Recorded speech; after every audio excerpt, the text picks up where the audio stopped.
that happened tonight. And the most important thing that happened tonight was the debut of Pentagon Jr., Penta El Ciro Miedo, the man himself, coming on over from AEW, and has now finally landed in his new home. He's now in the big time, as Michael Cole so eloquently put tonight. He's now in the big time. He is now in WWE.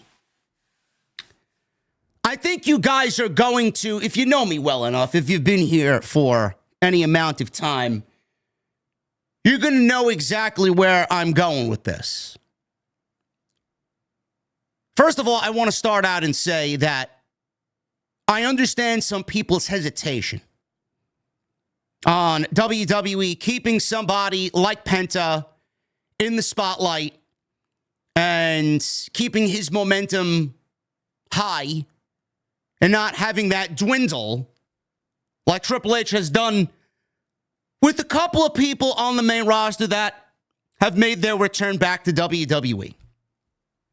I know he hasn't been perfect. Some people have suffered. Some people have kind of laid dormant, not really doing much of anything. And some have broke through and find themselves in a nice spot going into WrestleMania season. Others, they don't find themselves in a good spot right now. It's going to be tooth and nail, clawing their way to get some sort of WrestleMania spot in Las Vegas. So I understand people's hesitation. I understand people's, wariness in regards to Penta. Tonight, WWE, first of all, this afternoon, they made no secret about it. I mean, Michael Cole even said it tonight. It was the worst kept secret of the week. Honestly, of the last 4 weeks, to be quite honest with you. Michael Cole said it was the worst kept secret in all of pro wrestling for the last several weeks. And as of this morning, when I woke up, I started seeing tweets. You guys started seeing tweets on social media, on X. That WWE had released a whole line of Pentagon Jr. merchandise on WWEshop.com.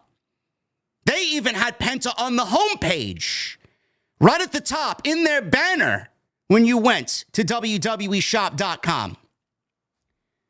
People were complaining. Why did they ruin it, JD?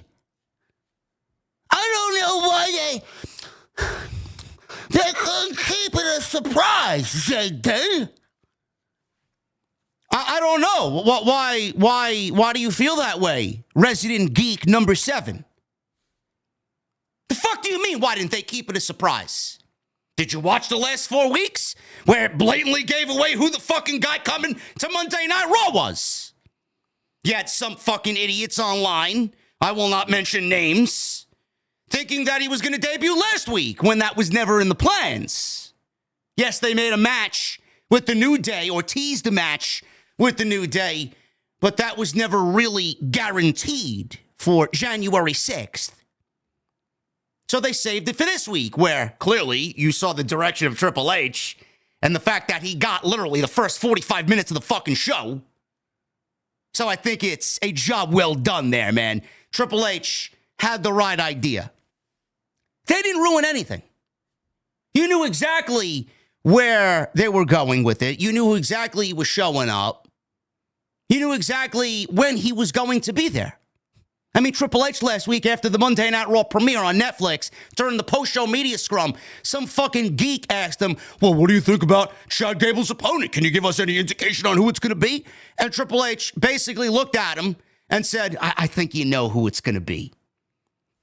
Everybody knew who it was going to be. Why not get the merchandise out there? Why not generate buzz for something you already know? And by the sounds of it, I think San Jose also knew exactly who was in the ring tonight, especially by the end of the night. So that's number one. Number two, why did they release merchandise hours before his debut match with Chad Gable on Monday Night Raw? You see, WWE, even if AEW wasn't a thing, they'd be petty. If AEW never mentioned WWE, if Tony Khan and that roster That locker room never mentioned WWE in any way, shape, or form. WWE would still be petty for the simple reason of AEW still existing. They don't want AEW anywhere in this realm of pro wrestling. So no matter what, WWE would have been petty with AEW and would have been petty with Tony Khan. They did what they did today as a strategic move. They wanted to show you, what have you done with him when you had him for 5 years? Where's his merchandise? Where's his likeness? Where are you as a business? Which we know they're not. Where are you as a business trying to capitalize on this fucking money-making machine that we have now, that you had for 5 years? Where is that business acumen? Where's that business mentality, that business mindset to make as much money off of him as you possibly can? And where is that business for him to make as much money as he possibly can with you backing him? AEW didn't do that. AEW didn't do that because they are not a real business. They will never be a real business. Tony is not interested in running it as a business. This is Tony Khan's wet dream. AEW is Tony Khan's own personal toy chest. That's all it is. I don't know how many times I have to keep repeating that. This is his little sandbox. He's in there with no friends because he's a fucking weirdo.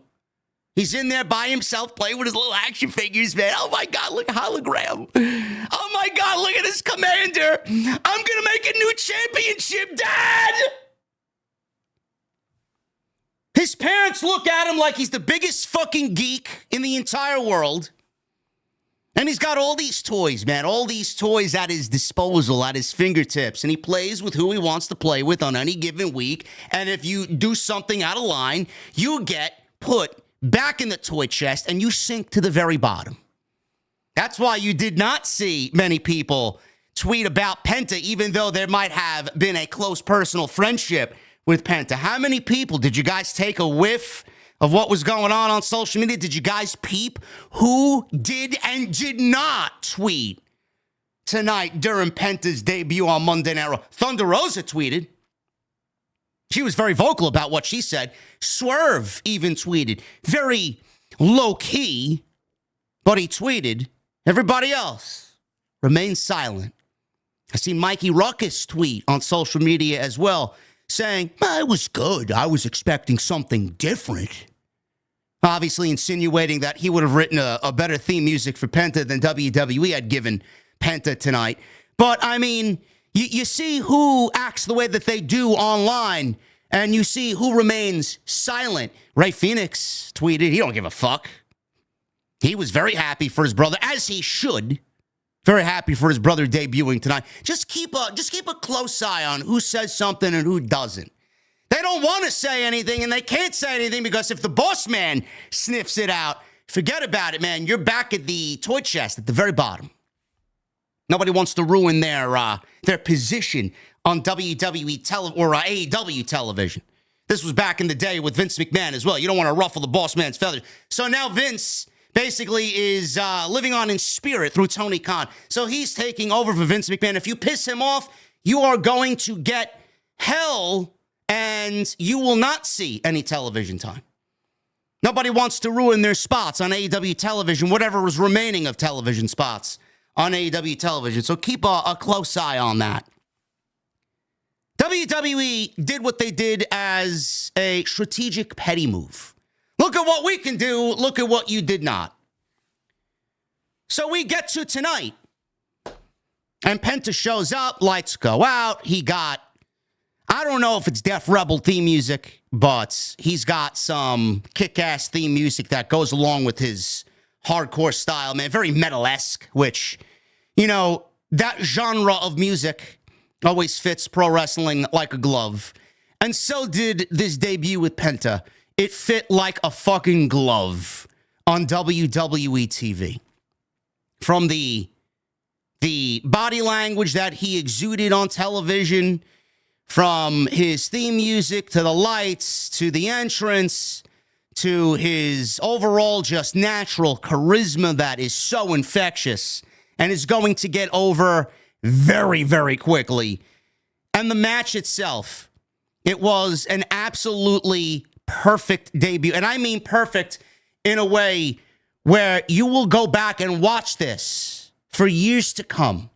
That's how perfect it was. Was it a perfect match? No. No, there was a little ring rust in there. There might have been a little nerves getting to him. He botched a couple of spots here and there. But all in all, you're in the ring with one of the most accomplished professional wrestlers on the face of the planet, and you are given Chad Gable the task to get Penta over in front of a WWE audience, and they both passed the test with absolute fucking flying colors, man. A+. A+. Everything about it was fucking perfect. You couldn't have asked for a better debut. From opponent to everything that they gave him as far as the entrance to the post-match with the promo, they gave him microphone time. I can't even begin to fucking remember when Tony Khan gave him microphone time in front of an AEW audience.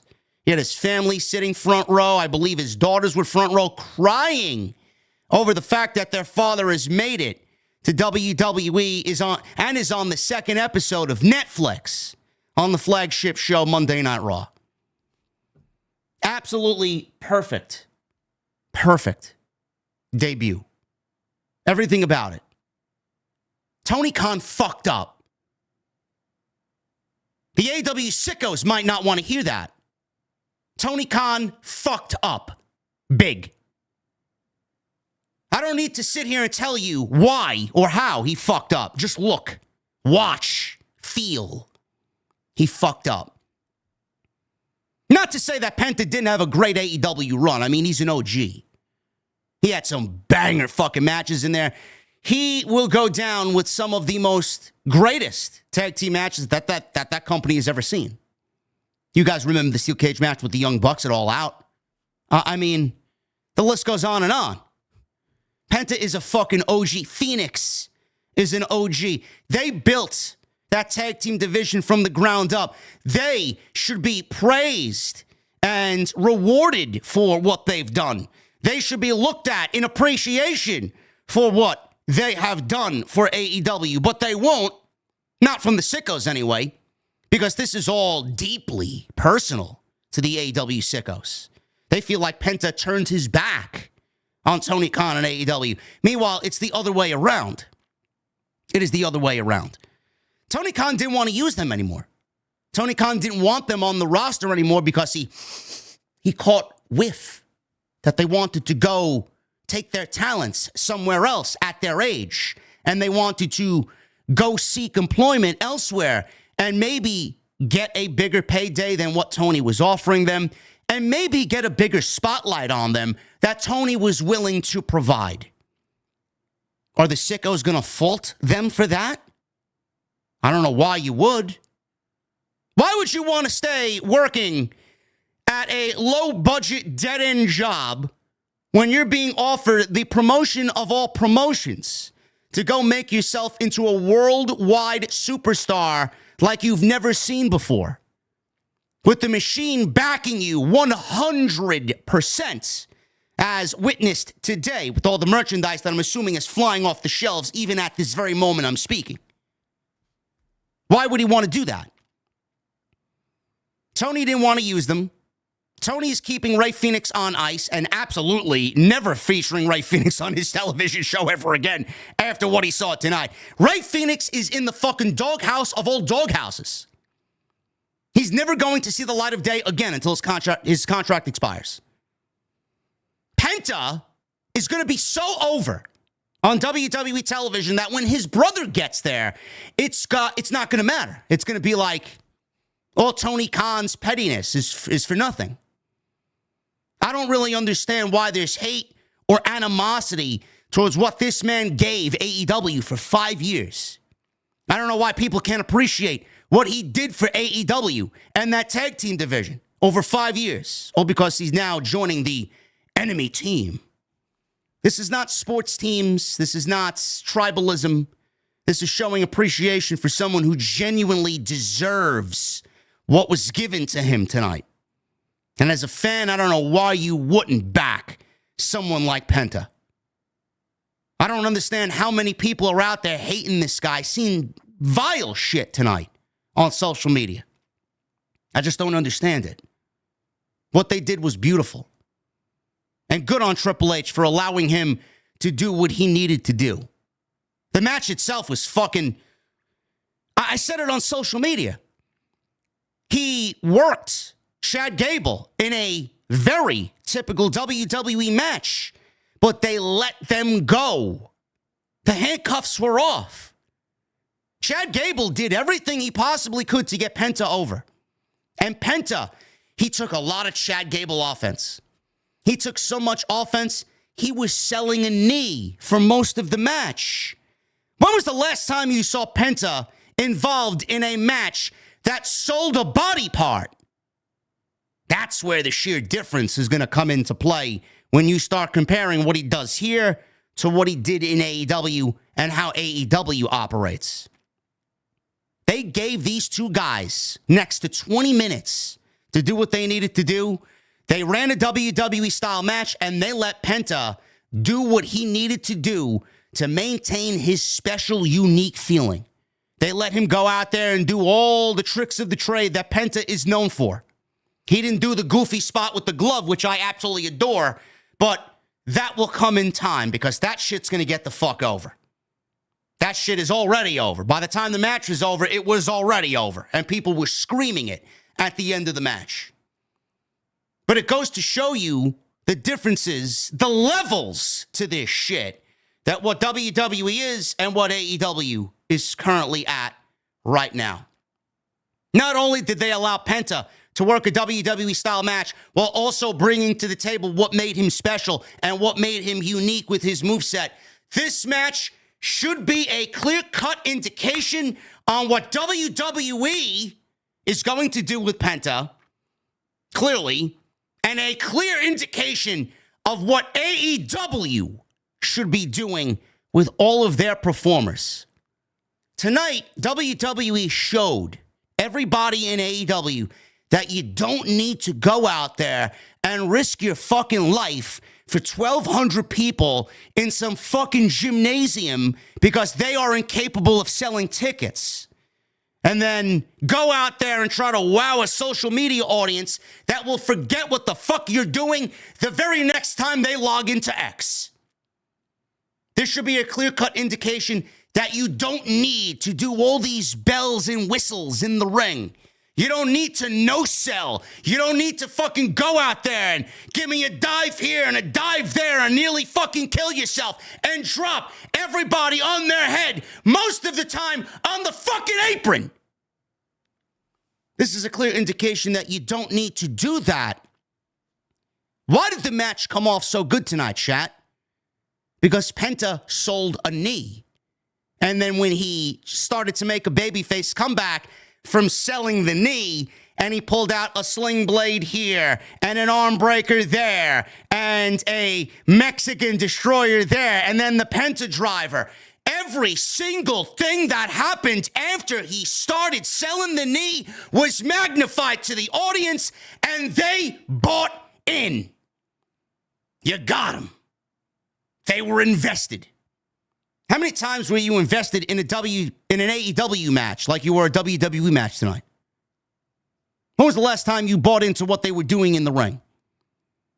Legitimately, the only one that does what I'm mentioning is MJF, which is why I don't really understand why MJF gets the hate and the shit he gets. That is professional wrestling.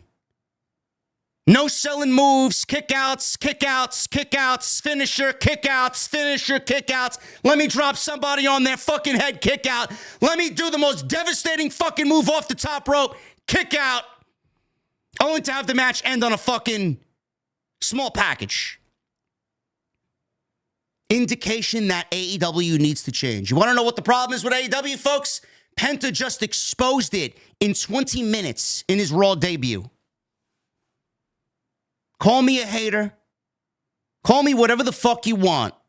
At the end of the day, every single one of you watching me right now, I dare you to fucking clip it. I got more people in here that have watched a top dollar match in the last 3 months. Clip it. You know I am absolutely, factually correct. That's why AEW is failing. And yeah, I'm mentioning AEW because we got nothing else to base Penta off of before he joined WWE tonight. He had 5 years in AEW, and comically, Michael Cole skipped over all the accomplishments and all the accolades he did in the last 5 years to even mention his time in Lucha fucking Underground, which I never expected to hear referenced on Monday Night Raw. That's your problem with AEW. Any more questions? Penta is going to make them a boatload of money. Penta is going to be a world-renowned superstar that will be in one of the main events when WWE inevitably holds a stadium show in Mexico City.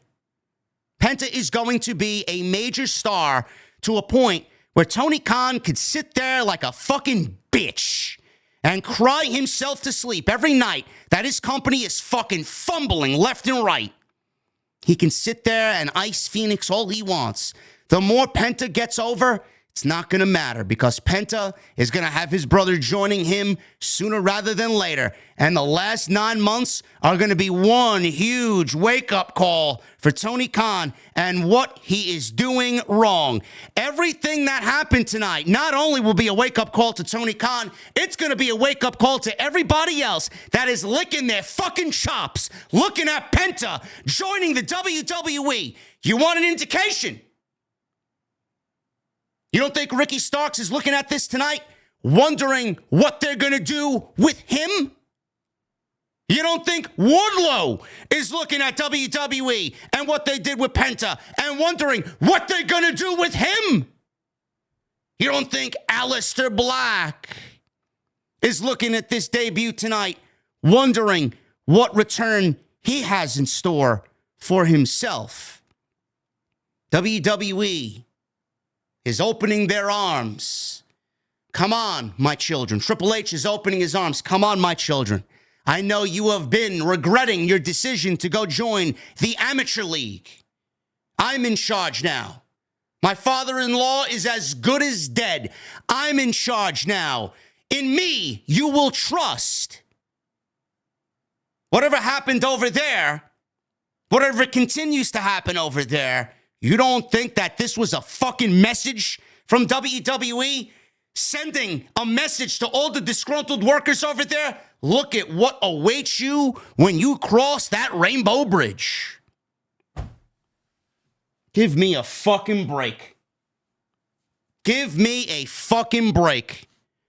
Sit there and fucking slob the fucking cock of everything AEW. I will continue to sit here and call out every fucking problem that they have because not only does it make me feel good to make you feel bad. I love making people look stupid. But I hate when people are wronged. And I hate when people can't figure out that they are the fucking problem. Tony doesn't realize that he is the fucking problem. I'm still waiting for that match change. I'm still waiting for them to pivot after they announce that big 12-man tag on AEW Collision. When are we going to get that? And I can't wait. I can't fucking wait for the ratings for Collision on Saturday night to come out when a rerun of NXT New Year's Evil beats their B show on Saturday night. A fucking rerun. A rerun of a dismal NXT product. I am very proud and very happy for Penta. Very happy. I am so lucky to have called whatever matches I could that involved Pentagon Jr. A class act and somebody that is always admired in every building he walks into. Good for him. And if you don't appreciate what he's done for AEW and you don't appreciate him in life after AEW, you're the fucking problem. And you are the people that ruin pro wrestling for all of us. Never mind me. I don't ruin shit for anybody. You find yourself in your feelings every time I open my fucking mouth. Whose problem is that? It's not a me problem. I could give a fuck what you think or what you think of me and the shit that I say. You don't like what I have to... I've never seen so many people so emotional over the things that I do on this fucking channel, on the things that I say on this platform. Never in my entire life have I seen grown men fucking wet their vaginas over the shit that I say on this fucking platform. Because pro wrestling. Cry. I'm the one who wants great pro wrestling. I'm the one who continues to open people's eyes about what's right, what's wrong, what's good, and what's bad. If you don't like that, I'm sorry. Go watch somebody else who spews nothing but positivity all the time, man. You can't handle the fucking truth. You can't handle me being me. Fuck out of here. Ridiculous.